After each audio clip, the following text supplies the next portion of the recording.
Good morning, everybody. It is my privilege and great pleasure to welcome today the Secretary of Energy of the United States, Chris Wright, who is in Brussels, meeting all kind of people. And I'm very grateful that you also thought of joining us to engage with a broader public audience. But also would like to thank all of you to having joined us this morning, 9:30. Chris is a bit of a challenge in this town. We usually start a little bit later at the public meetings. But you know, you see the room is full. Before the secretary will give an introduction of a few minutes, I would like to explain how it all works. The introduction, then we have a couple of minutes conversation where we touch some of the, I hope, hot topics. That seems to be better. Touching some of the hot topics. And then there will be question and answers. And the secretary have asked, asking him all the hard questions. He will be happy to respond to them. Chris Wright, please, the floor is yours for your introduction.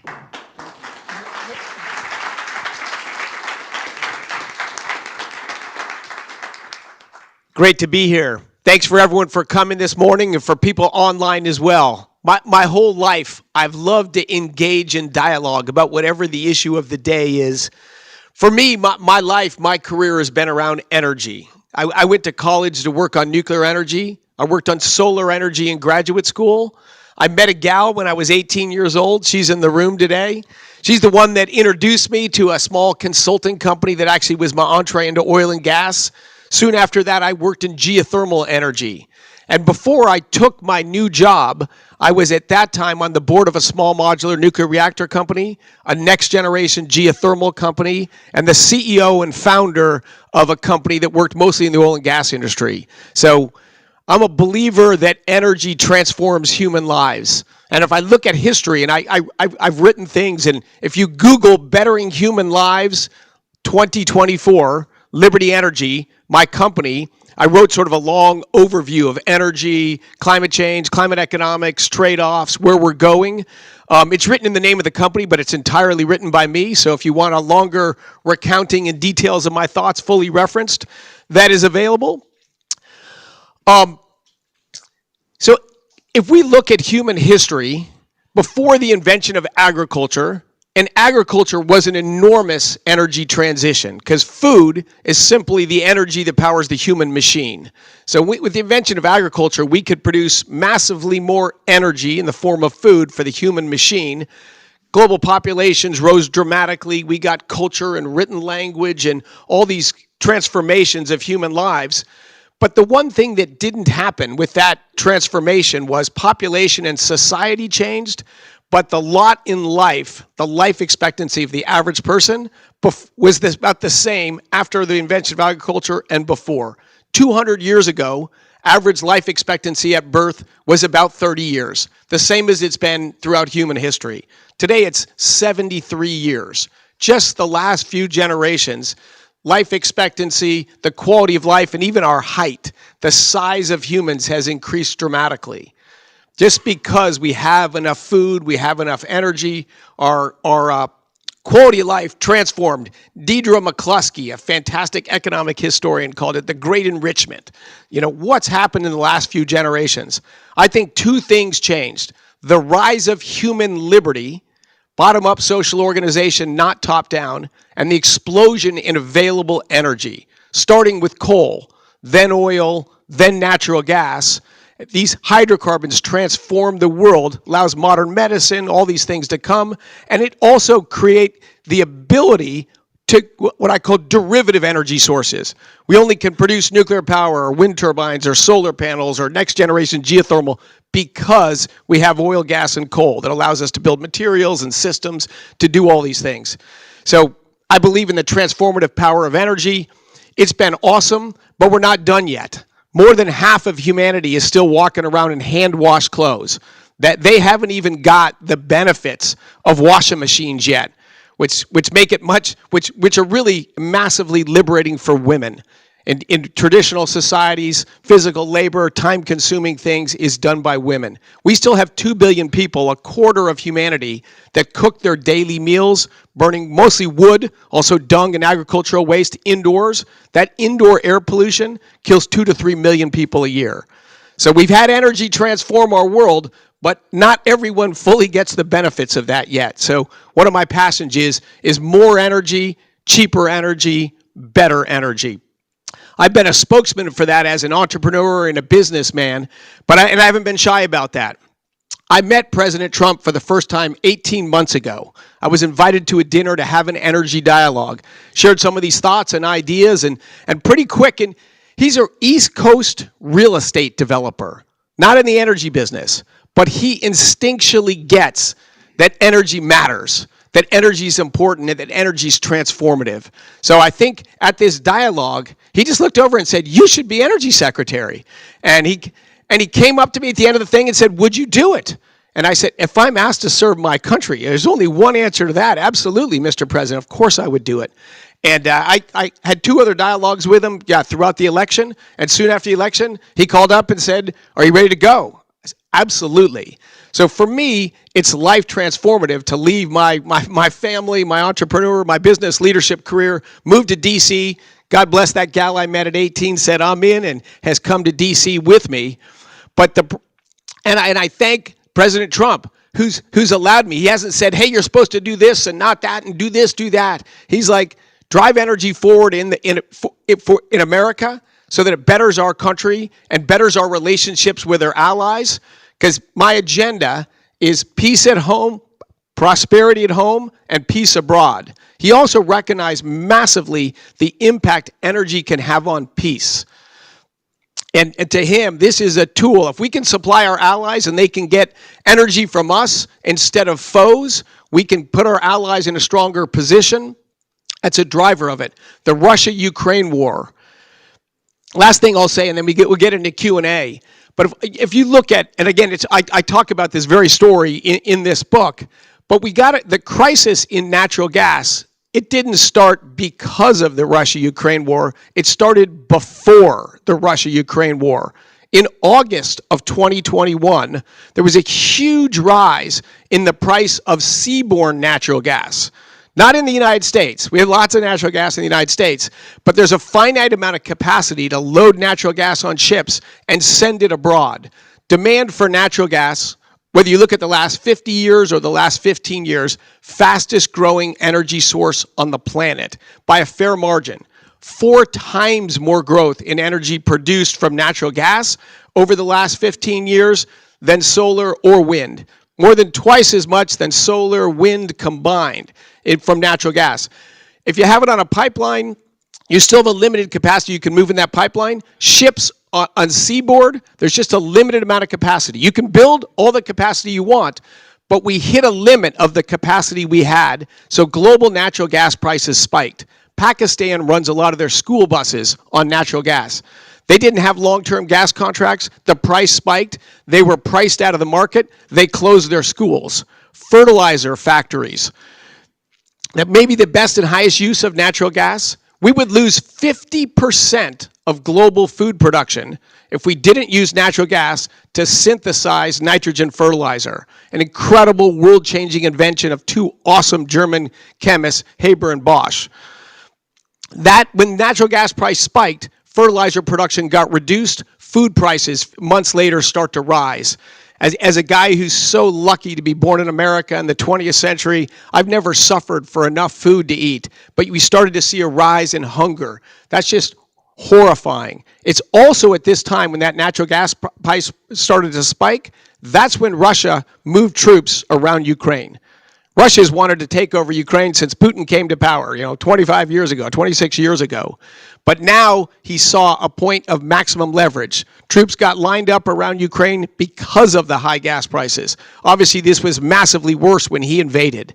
But to see energy, first for lower income countries of the world, and then for Europe, the whole continent, be held hostage and have that terrible year of elevated prices because of geopolitics, President Trump's goal is to not allow that to happen again.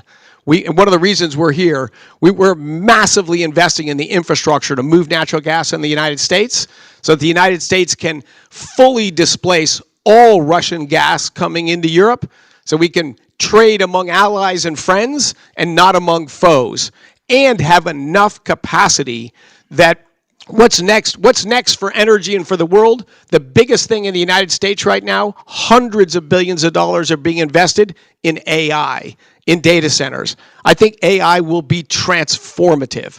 It's a new tool that's going to massively leverage the power of humans. Will it be misused for bad things? Of course.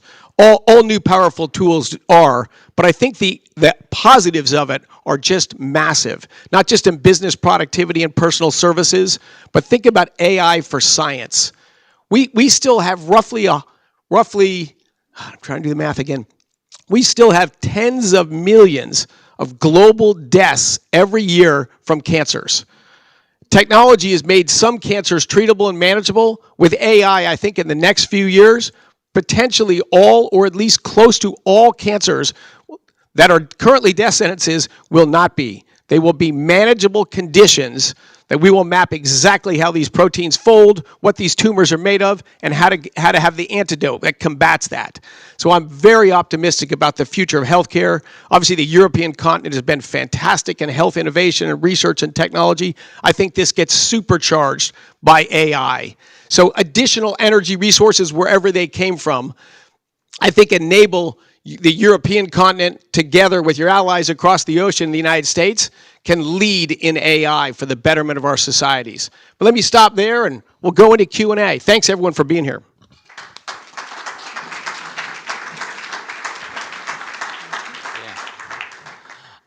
Thank you. Energy, this works? Yeah, energy matters. Energy is transformative. That's the both areas we are discussing in Europe. We probably a slightly different angle, but let's come to this at some stage also to the electrification, which is one of the main occupation we have in Europe. Against your background in energy, you know, we hear the title of today is Common Sense Energy Policy. So could you maybe explain what this common sense energy policy mean and what it could mean for Europe as well? But before you give us an answer, I wanted to stress to the journalists that the meeting is Chatham House rules, so please respect this rule. So common sense energy policy, what does it mean? And you know, what would it mean then for Europe if you want to get that far?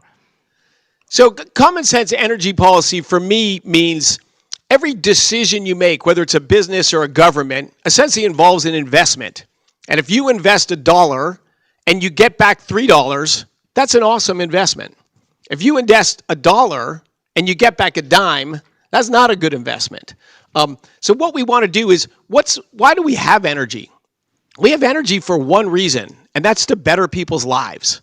So if you can lower the cost of energy, you can lower the expense for families that are living there, and you attract more businesses and more jobs. The shale revolution that came to the United States transformed, not originally in the US and now globally, it significantly lowered the global price of oil and the global price of natural gas, and even more dramatically in the United States, saving the average family in the US about $2,000 a year just in energy costs. But it also brings manufacturing and jobs. Like I lived in California for a long time. California followed what I would say are not common sense energy policies. They restricted all sorts of energy sources, and what that did was it drove up the price of energy. California was our fourth largest oil producer for years.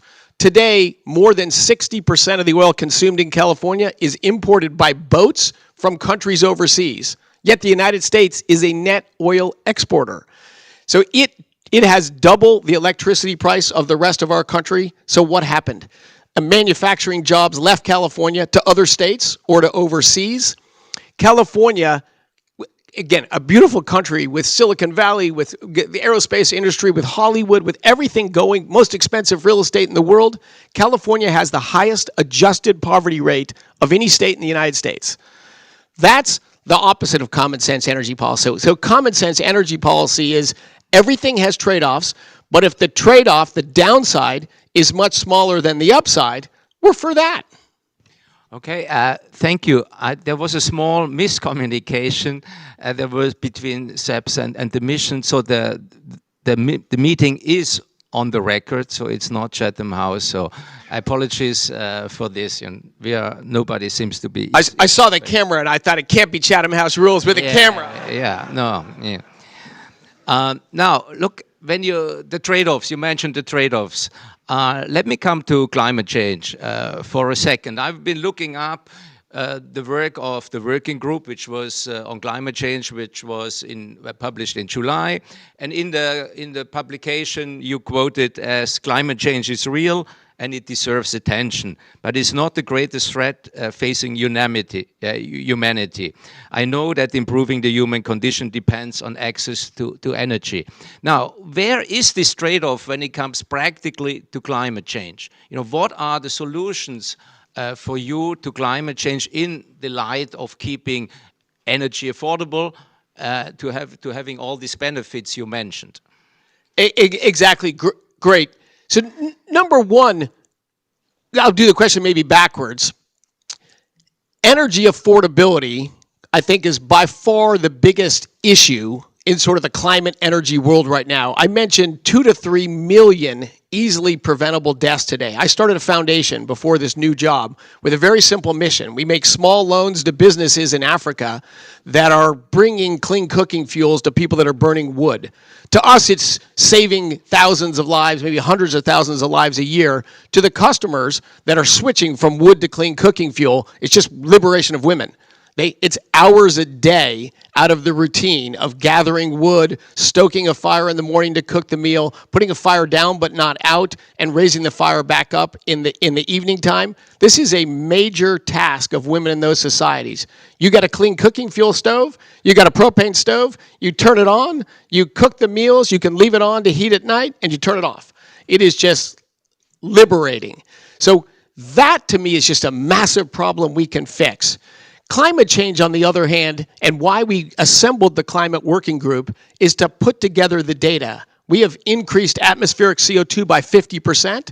It absorbs infrared radiation. It is contributing to a little bit over 1 degree C of warming we've seen in the last 125 years. We've seen about 8 inches of sea level rise in the last 125 years, which continues. People think it's rapidly accelerating and it's a crisis. So, of course, in this report, we just plot the data, as I do in that Bettering Human Lives 2024. So sea level is rising, but the very scary things you hear are not actually true. They're not in the data. The deaths from extreme weather, about 500,000 people a year 100 years ago died from extreme weather events. The last 10 years, that average has been less than 15,000. So just today, your chance of dying from an extreme weather event is the lowest we have in recorded history, yet 20% of kids record nightmares about climate change. So we have got people very afraid of something that's a real issue, but we've overhyped it. And the United States has reduced greenhouse gas emissions more than any other country on the earth by a fair margin. The next 7 combined have reduced it by less. It's not been by climate policy. It's been by innovation and technology. Natural gas is over half. The rise of natural gas, and by economic forces displacing coal in the electricity sector, that has been by far the biggest reducer of greenhouse gas emissions in the United States. And if you look at it on a global scale, it is on a global scale as well. Because the things we've done politically in the name of addressing climate change has been mostly wind, solar, batteries, and transmission lines to enable it. The world has spent about $5 trillion on those things, including in the United States, massively subsidized. And that today accounts for a little bit less than 3% of global energy. Like, that's not a needle mover on greenhouse gas emissions changes, because it's also been where you've made, I could point out United Kingdom or Germany, if you make electricity really expensive and trying to force an energy transition, most of the reduction in emissions in those countries are not emissions reductions, they're emissions moving, right? It's you close down steel factories and plastic factories and automobile factories in rich countries with natural gas powered industry. It moves over to Asia and coal-powered industry and gets loaded on diesel-powered ships and shipped back. That's not emissions reduction, that's emissions moving, but you also move the jobs and the economic thing. So to me there, the potential benefits of that are pretty small and the costs are large. Yeah, I mean, of course, in Europe we have a slightly different situation. We don't have this cheap natural gas at the moment. So in that sense, the balance between the new technologies and the natural gas is of course a different, and that's where our trade-off probably looks differently. So what can the United States contribute to Europe, in terms of natural gas? I mean, lots of people will be discussing this, I'm sure. But also, where do you go after the natural gas? What is your vision? You know where you want to go. I mean, natural gas still has emissions at some stage. They will still need to be further reduced. So where is your vision on that one? But also, how can you help Europe, or what can you do to Europe to get this balance in a different way?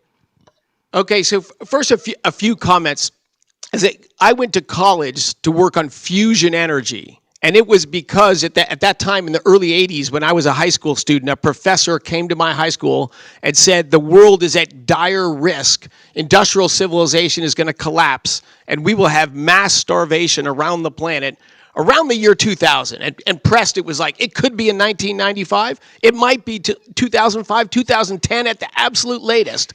And the reason then was because we knew we were running out of oil, gas, and coal by around that time frame. And oh my God, if the industrial civilization is going to collapse, mass starvation, I was a kid very interested in astronomy. I'm going to go work on that problem. That's the biggest problem in the world. So I went to work on that next energy source, fusion energy, and I worked in solar energy. So I didn't start in oil and gas. I'm all for different energy sources. And I'll talk about that in a second. But if you look at the math, last year, 2024, globally, total primary energy consumption in the world was 85% from coal, oil, and natural gas. Exact same market share as it was 50 years ago, 85%. It did dip to 83% in the year 2000. But basically, we've had a flat market share. They've all grown. Coal's grown 2% compound annual growth rate for 50 years, oil 1% compound annual growth rate, and natural gas 3% compound annual growth rate. So that's what matters in the energy system.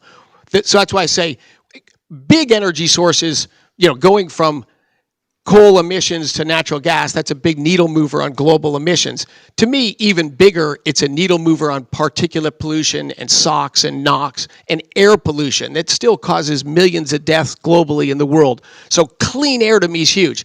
Greenhouse gases are not nothing. They're just less urgent. But what's going to be the next needle mover in greenhouse gas emissions? I think it's nuclear. Both a renaissance of fission energy and the arrival of fusion energy. That technology, because of artificial intelligence, because of new measurement technologies, because of a little bit higher temperature superconductors, fusion that I worked on 43 years ago, it's coming.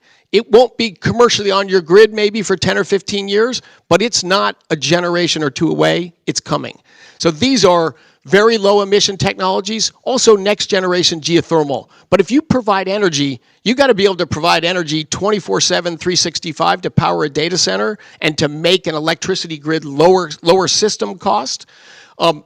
I challenge the premise a little bit that we don't have natural gas in Europe. There's a ton of natural gas in Europe. Political decisions have been made not to produce it. I testified in the House of Lords 11 years ago, the Boland Shale under the United Kingdom. There's an awesome shale in the Paris Basin just south of there. Europe was a major oil and gas producer and a great driver of technologies. So those resources exist. A political decision has been made so far not to produce them. But even imported natural gas, LNG from the United States to Europe, could deliver wholesale electricity prices below 10 cents a kilowatt hour. Retail prices today are 40 cents. So there's still a lot of room, even without oil and gas production in Europe, to stop the rise of electricity prices and, in fact, drive them the other way. Now, can I just get on the nuclear?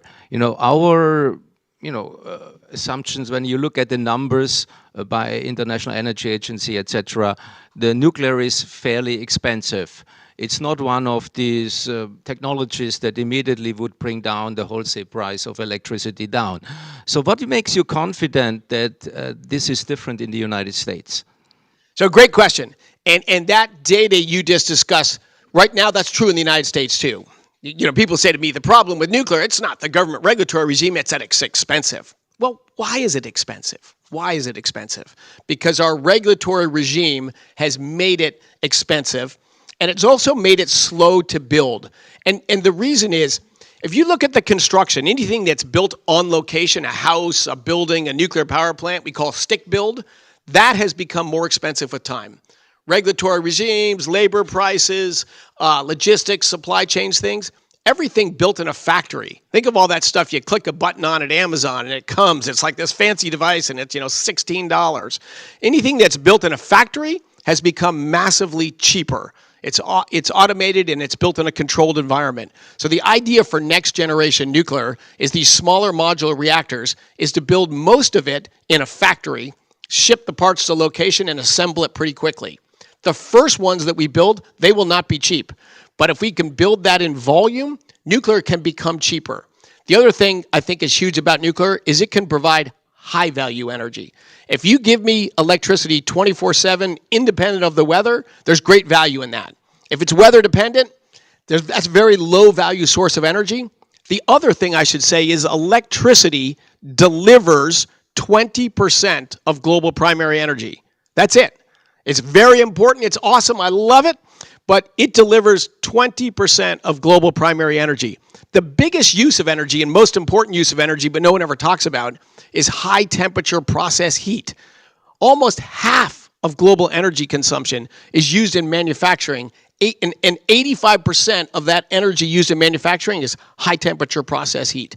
To make polysilicon for wafers, you have to have something burning very high. You can't get that with electricity. That comes from burning coal, oil, natural gas. You can do it with wood. It takes a lot of wood, and that's hard to do. So we need another source of high temperature process heat. That could come from nuclear.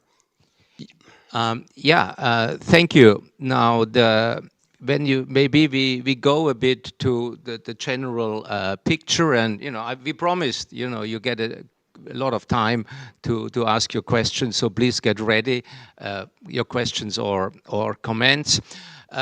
When we hear about energy policy in the United States, we hear about this concept of energy dominance, which is a concept, which is a little bit alien to us Europeans. So we would appreciate if you could clarify a bit and tell us what's behind that. And especially a second part is, what are the implications for Europe? We don't feel really very confident if somebody tells us, we go for dominance. Please. It is an aggressive word. And I'll tell you that one thing about President Trump, he is not subtle. He is aggressive. So the ambition, the political ambition, since the Yom Kippur War 50 years ago, the word of politicians in the United States is we're going to get energy independence. We're going to get energy independence. And they said that for 30 years and all our import dependence just grew. We got to the point 20 years ago where 60% of all the oil we consumed was imported. We were the largest natural gas importer on the planet. The goal was energy independence, and we actually achieved that. Shale revolution, we tripled our oil production, doubled our natural gas production, most importantly, 5-fold increase in our propane and butane, which is what clean cooking fuels or a clean burning fuel for people that aren't on a natural gas grid. So in case we had these huge growths, so we talked about we achieved energy independence. President Trump's view was, why stop there? Why stop there? If you produce more oil, gas, and energy sources, what's the result going to be? You're going to drive the prices down. That'll help it bring factories and things back to America. And a huge part of President Trump's goal is if we produce a huge amount of energy, we can export it to all of our allies. Our allies are buying the energy from are buying energy from Russia. They're buying energy from Iran. And Iran is rushing to make nuclear weapons to make the world. And we're buying our energy from those people. President Trump's goal was, if we produce so much energy, we'll have cheap energy in America, and we can supply energy to our allies and wean them off dependence from their foes. That's, to President Trump, what energy dominance means. And same thing about nuclear. He's like, if nuclear can work and that can go at scale, let's get moving. Let's do it at scale, not just for the United States, but let's sell nuclear reactors and work with our allies around the world with them. Thank you. Maybe there is, I see people are already asking questions, but maybe one last one. You've been around for yesterday and before. I thought you were going to say a long time, an age comment. No. I need to be careful, at my age to say these things. But you've been around in Brussels now for, meeting a lot of people. I'm sure you had a lot of interesting conversations. If you want to share, a little bit your views, what have you been discussing? We would appreciate very much if you're a little bit indiscreet, within the limits which allow you. So what have you been discussing, and what was your take on all these points? So first of all, I would say great dialogues. I've met a lot of tremendous people who were passionate about serving their country, the European Union in this case, and whichever country they're from within the EU. And as you said, different perspectives, different views of these trade-offs. That's okay. All humans are different. There's not like one answer to energy. It's about trade-offs. But we have had great dialogues, and the more we've talked and the more we've gotten to know each other, of course you realize at the end of the day, we both want the same thing. How do we have energy to make better opportunities for our citizens? Nobody in Europe has said, thank God we still buy 15% of our natural gas from Europe. That's great. Nobody thinks that, right? Everybody wants to have energy production from friends, energy production that's secure, energy production that's affordable, energy production that can bring AI and new jobs and new opportunities. We all want the same thing. So what we've talked about is, what are the pathways to get there? What are the barriers in the way? And they've been great. We've talked, I think the interest in the EU to bring more American gas in, not just to displace Russian imports, but can we bring energy prices down? Can we do more things in Europe with energy? Hey, that might be a good trade-off. We certainly want to be a player in AI. Wouldn't it be crazy think of the incredible scientific and industrial history in the United States, across the European nations. It's breathless to think about the intellectual powerhouses, the advancements, the creations of the modern world that came from the European Union. It would just be incredible if the EU was not a leader in AI. To me, that's just not acceptable. And I think the EU, together with the United States, are going to be the leaders in the world in AI, and we're going to do it together. Thank you. I'm not entirely convinced that it was all harmony, but I'm sure we're going to have some of these questions. If you allow me, I would like to take 3 questions at the same time, if this is okay. For the interest of time, this gentleman in the back was the first. I have to say, then we take him and you and I. All right? Is there a microphone? Yeah. Where is it? Okay. Can you introduce yourself? Yes, of course. And then also be as concise as you can. Hi there, Gabriel Gavin from Politico. Thank you for coming to Brussels, Secretary Wright. You talked a lot about replacing Russian gas with American LNG. I think there's really broad support for that inside the EU. At the moment, there's a dialogue ongoing, and Hungary and Slovakia in particular have been digging in their heels. Would you call on Hungary and Slovakia to support your proposal to get off Russian LNG and replace it with American fuel? And would you support them doing the same with nuclear technology as well? So there is another question, just for those who are not so much in the energy, we're still importing 14% Russian gas, and the numbers have gone up. Yeah. No? Yeah, 14, I said. He said 14%. 14, not 40. No, my God, no. 14. Okay, yeah, so, okay. Actually, I can give a quick answer to that thing. The answer is yes, absolutely. We want to displace all Russian gas. President Trump, America, and all the nations of the EU, we want to end the Russia-Ukraine war. The more we can strangle Russia's ability to fund this murderous war, the better for all of us. So the answer to your question is absolutely. And yes, we want to see nuclear technology coming from the United States or within the EU itself, not from Russia. Secretary.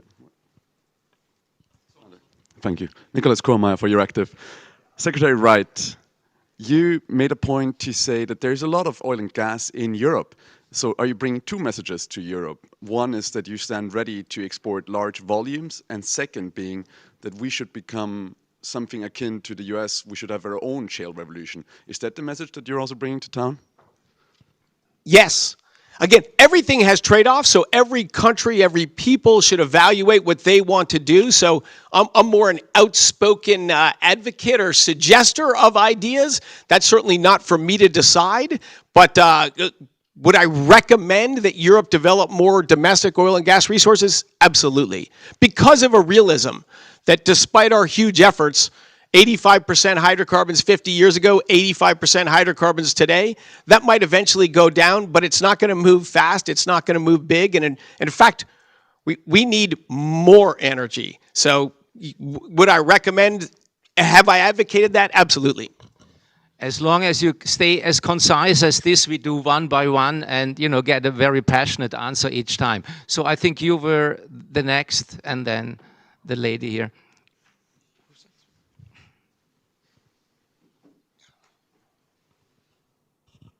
David Bonson-Hezener. I represent TenneT in a Dutch-German cross-border electricity TSO. Just to give you an example, to build our main converter stations, we have essentially three suppliers. One is Siemens Energy, so European, one is Hitachi, Japanese, and the third one is General Electric, so American. So we're an example for the trade between allies. But when it comes a bit further down, second, third tier, we have global suppliers, and we've seen frictions from the recalibration of global trade flows recently.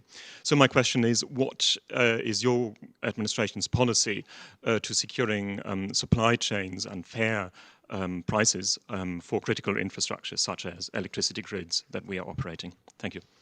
So fantastic question. In the EU and in the United States, I mentioned our massive growth in gas production, oil production, propane production. We have not had massive growth in electricity production in the United States. We haven't in the EU. It has been massive in China. So our supply chains are tailored for sort of modest growth and maintaining what we have. They're not ready for the explosive demand we have, and you're spot on. The gas turbine market, for example, which is by far the biggest source of electricity in the EU and the United States, it can't move as fast as we want to move right now for AI. We are working with all three of those companies. How can we help them invest in expanding capacity? How can we get them permits quickly? And there's other small turbines that can be used in large numbers, reciprocating engines. So you're right, we have to be creative. To buy a gas turbine today is not as easy as it was 2 or 3 years ago. Great point. It's a constraint, and we're working on it.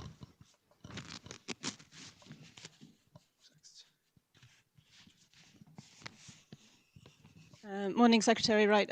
Philippa Nuttall, editor of Sustainable Views. You've talked a lot about trade-offs and health. Methane is obviously a gas from fossil fuel production, which kills 500,000 deaths a year, especially in developing countries, which you've talked about in terms of clean cooking fuel, which is a very small amount of those deaths. The EU methane regulation is one way of reducing these emissions, yet the US wants to reduce this. Could you explain in terms of when you met Commissioner Jorgensen what the discussions were around the EU methane regulation and what trade-offs you'd like on this? Thank you. If I could just add on, I'm sure you also discussed CBAM and CS-DDD, and I'm sure there's an interest, what is your take and what you have been discussing, trying again to get you some indiscreet comments, please.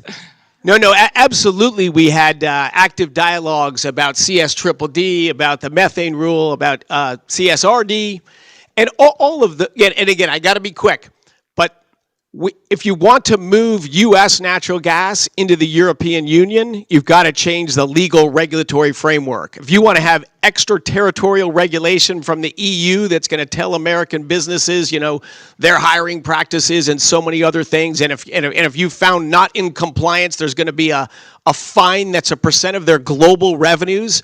That's kind of a message saying, don't do business here. We want to do business here. And I think EU countries as a whole want American business here. So these are problems that have to be solved. You're right, we want to drive methane emissions down.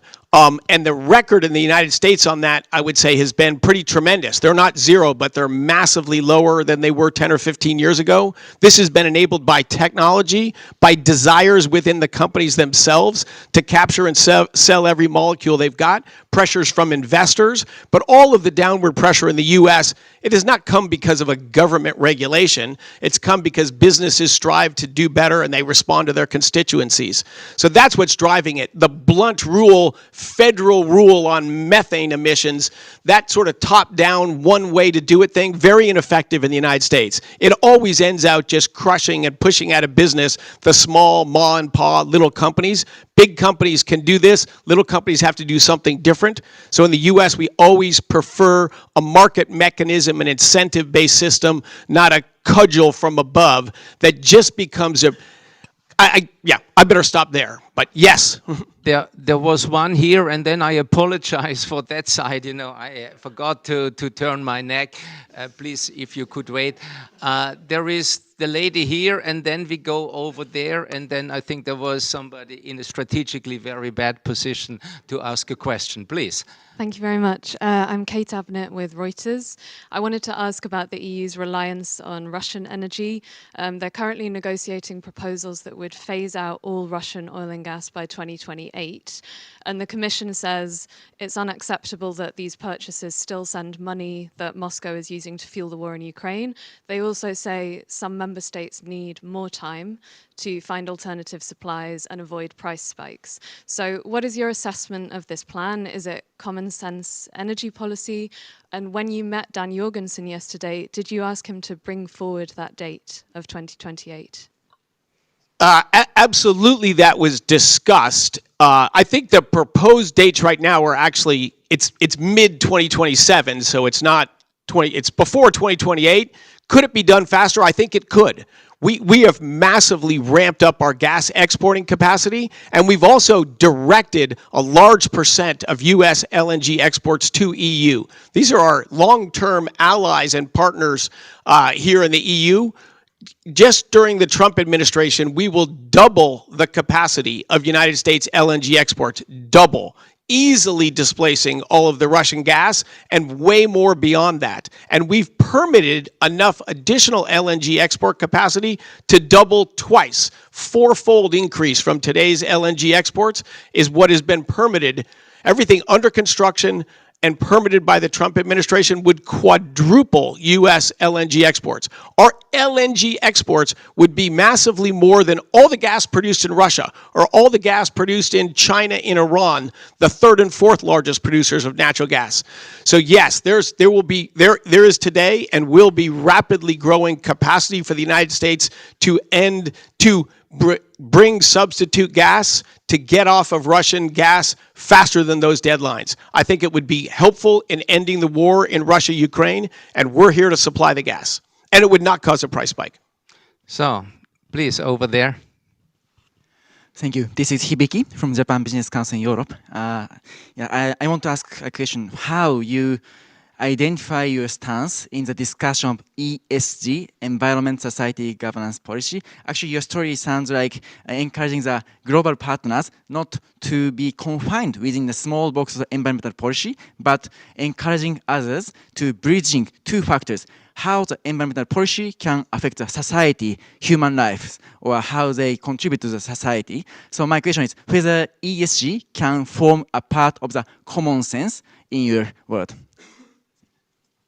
Well, look, do corporations and individuals care about the environment? Do they care about social progress and sustainability? Do they care about governance that's open and transparent, 100%. To me, it's one of the great things about capitalism. If you don't like the way a company does business, you don't have to work there, you don't have to buy their stuff, you can protest them.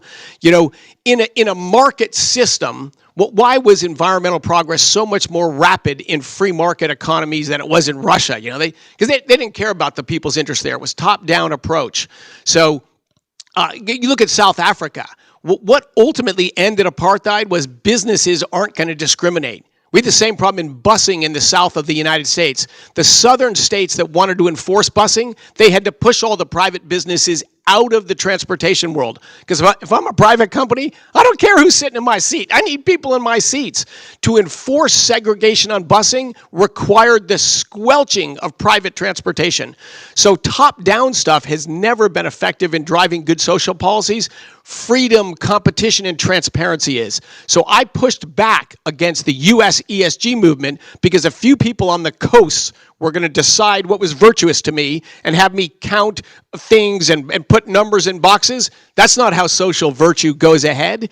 It's open, transparent, and embracing of progress and talking to your suppliers and your companies. So I favor ESG, but the progress for it is not like some rules from New York City or London telling me what's virtuous and what's not.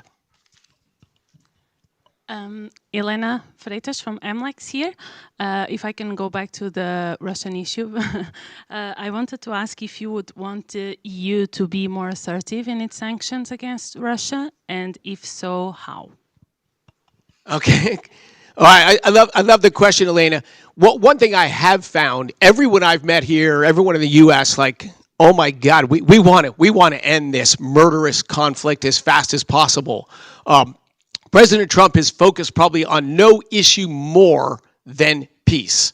I've personally been at the White House for multiple of these meetings. He's using that bully pulpit, that power of the United States, to help end conflicts that were otherwise going on, even in faraway places.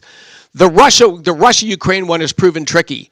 And yes, any way we can put more pressure on Russia to do it, we want to, and those are active discussions, and sanctions are hard to do. Like, Europe doesn't buy direct oil from Russia anymore, but where does Russian oil goes? 3 places. It goes to China, India, and Turkey, right? And it gets refined into gasoline, jet fuel, and diesel, and it gets sold. And a lot of that goes to Europe, goes everywhere. We are also ramping up refining in the United States, so we can sell those products with oil that didn't come from Russia. So yes, we are there are active dialogues. How can the United States and the EU work together to put more pressure on Russia? It is not easy, but the goal is strong, and we're going to try different things, and we're going to hope to get success. So I see a question here, and then there is one more, and then I had 3 more there, but let's go on this side, complete that, and then we go back to you, and we'll see. Thank you, Christian, to look on this side of the room, appreciate. And many thanks, dear Energy Secretary, for your inspiring speech. And it's a breath of fresh air in town, because the song is a bit different from the one we're hearing it. And I think we need it, so thank you very much. I am representing the oil and gas industry here. I am the managing director of IOGP Europe, and I just want to react on the question, exactly a complementary question to the one that has been asked by the lady on methane emissions. Methane emissions is something that we need to tackle, indeed, but the regulation we have here today is not implementable, is not efficient, and is not proportionate. And although with other friendly associations, we send letters to the commissioner, he doesn't want to listen because he considers that we want to withdraw the regulation, which is absolutely not the case. We want to have targeted adjustment in primary legislation. Could you help us? Because this is very much linked with import LNGs from the US. Thank you. Chris, now we are entering into the Brussels bubble discussion, so welcome to that as well. Please. Yeah, absolutely, yes. And that was active dialogue and multiple meetings yesterday. I do believe there is agreement on both sides that the regulations as they're written now, you would not see any more US LNG come into Europe. None. So yes, those laws have to be fixed. The goals are admirable, and we all want to reduce methane emissions, and we will reduce methane emissions. But having laws that'll prevent the American gas coming here would be completely unproductive from a social cost and environmental perspective. So yes, those laws absolutely need to be fixed. Yes, hello, good morning. Thank you so much, Secretary Wright. I'm Jelle Reinhardt, representing Elia Group. We are an international energy company specialized in electricity transmission. And I want to take us back to the US, if that's okay with you. You mentioned AI, of course, and I understand that the US has the ambition to become the AI capital of the world. For AI data centers, you need a lot of electricity, so maybe we'll see a rise in electricity as well. Then, of course, you need to bring the electricity to the place where it needs to be. So coming back to transmission, how do you look at the state of the electricity grid in the US? Do you see benefits in interregional transmission? Would be grateful if you could share a couple of words on that. Thank you. So one also agenda, I would say, of President Trump and myself personally as a lifelong entrepreneur, in rich countries like the US and EU, it's become very hard to build things. You can build all awesome things around Europe. I'm breathless when I look at these spectacular buildings. Today, it would take you, 12 years to get a permit to start building them. And the same thing is true for pipelines, for electric transmission lines. We've made it so hard to build stuff in our country. So one big part of the Trump agenda is we got to get that bureaucracy out of the way. We got to be able to build things in America today, including transmission lines. But it's so good that, well, we had a Supreme Court decision on NEPA, which is like a weaponized thing that stops building in the U.S. 8-0 decision by our Supreme Court. Like, enough is enough. So we're going to make progress there. But we also have to look at technologies that are faster, reconductoring existing lines, because we can do it more quickly. But God bless you for being in that business. Without transmission lines and without those networks, we can't have a modern world. You've been fighting a tough regulatory regime, whether you're doing it in the U.S. or in the EU, and we are aware of that. We are sympathetic to that, and we are doing everything we can to fix it. Thank you for raising that point, and thank you for staying in there. Keep pushing. Thank you. We had the problem of slow building before. The Cologne Cathedral took around 500 years to be completed. So maybe that's a German. But the permitting wasn't 15 years. That's true. So over here, there was here, maybe in conscious of time, maybe we take now the 3 questions, if it's okay. We take the 3 questions and then you try to address them in one go. We start with you. Yeah, Sebastian Obertür, Free University of Brussels and University of Eastern Finland, very European. I have a double question, if I may. You talked about investments and return on investments.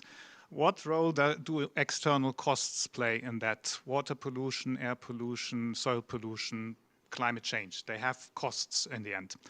And the second one is, what's your take from a European perspective? US energy dominance and increasing supplies to Europe also translate into more dependence of Europe on the US.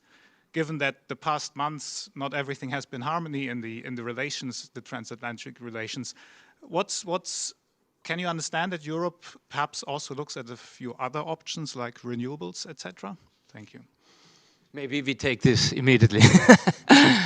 No, great question. Externalities, you want to price in externalities. We had that air pollution and all that. We had a Clean Air Act in 1970, and we have reduced by between 75 and 80% the pollutants that go out, the 6 criteria pollutants, SOx, NOx, ground level ozone, mercury, and lead, and one other reductions of those pollutants. The air in where I live in Denver, Colorado, just dramatically cleaner than I was a kid, even though our population's tripled. So yes, there is a challenge with pricing in externalities. Greenhouse gases are trickier than that because, number one, they're harder to control, they're expensive to control, but we look at the math on what's the range of possible social costs of carbon. Like in the US, the Biden administration came up with an official number around $100 a ton, but it's using essentially a 0 discount rate, counting that we're not going to have more air conditioning, so more people are going to die of the heat, even though 5 times more people die of the cold than die of the heat. They didn't consider that. They assumed agricultural productivity would decline as the world got a little warmer and a little bit wetter, but the real trends in agricultural productivity all the way up to today are going the other way. way. So we want to look at that more realistically. If we could waive CO2 emissions away, that would be great. But a more sober estimate of the social cost of carbon is, I don't know what it is, but it probably isn't much more than $20 a ton. It's probably less than that in today's world. And if technologies are $200 a ton of abatement, that's investing $1 and getting a dime. So the world's been doing a lot of that. We don't want to do that. And really what'll drive decarbonization, as I was saying, is better energy technologies. It's got to be affordable for people to engage in it, to use it, because we have an urgent challenge, which is people having trouble to pay their energy bills or not having modern energy. So we're trying to bring a more fact, number-based, science-based view of these trade-offs. But great questions. And yes, and that was back to an earlier question.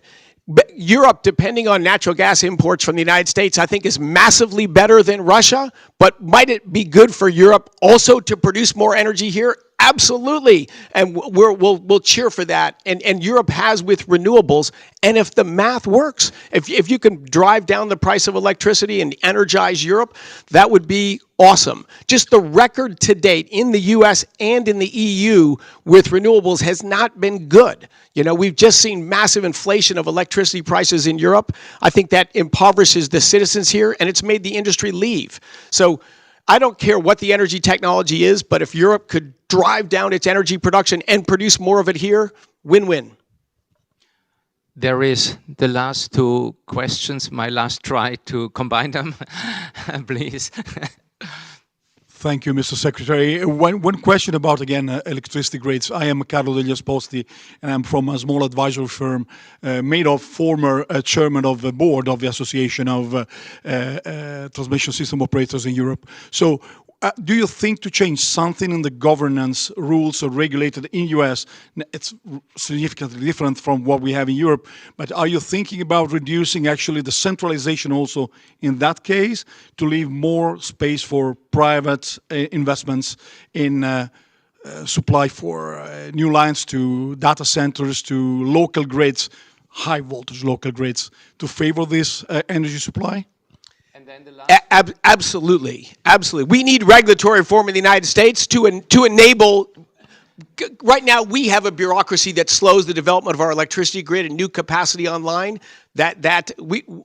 Absolutely, we are working on that. We've got a lot of room for improvement. Yes. Hello, I'm Frédéric Simon from Carbon Pulse.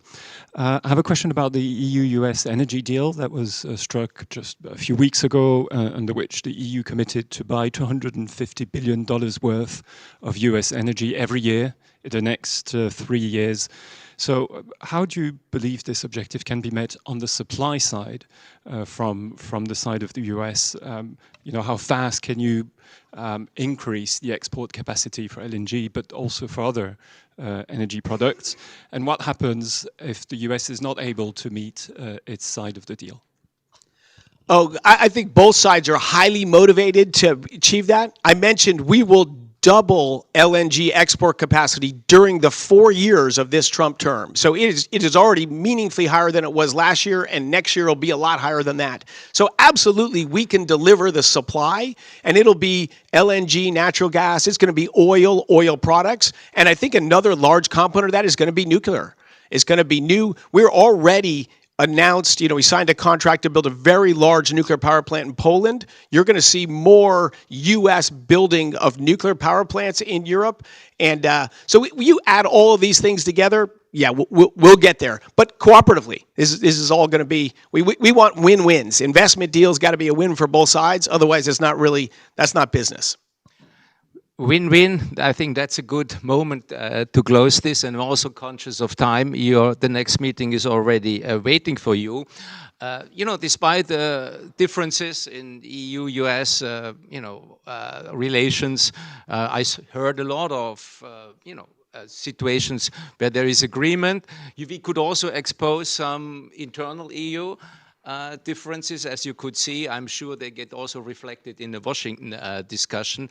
So thank you for joining us. Thank you for your passionate replies, for your passion for energy, Europe, and your passion for peace. Certainly very much welcome. Please join me in giving a hand to Secretary Wright.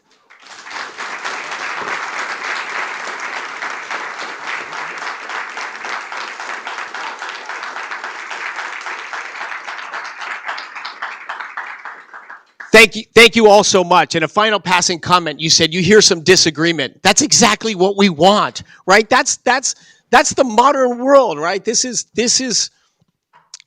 what the Enlightenment was all about, which is to have dialogue about things we disagree, open, back and forth dialogue. And on the climate change issue, that's exactly what the Trump administration is trying to do. It has been a cancel culture, silence you if you're out of the official doctrinaire line of the church. Nothing advances by that approach. And we have made it less and less appealing for kids to go into science. That kills me as a guy who loves science. That's why we put this climate report out there. We've got all sorts of comments. We're going to have public dialogues back and forth. That's what we want, is to bring people that have different perspectives or disagree to dialogue together and argue it out. That's what the Enlightenment was all about. And we've just had a social movement trying to squelch the Enlightenment. The Trump administration is going to revitalize the Enlightenment.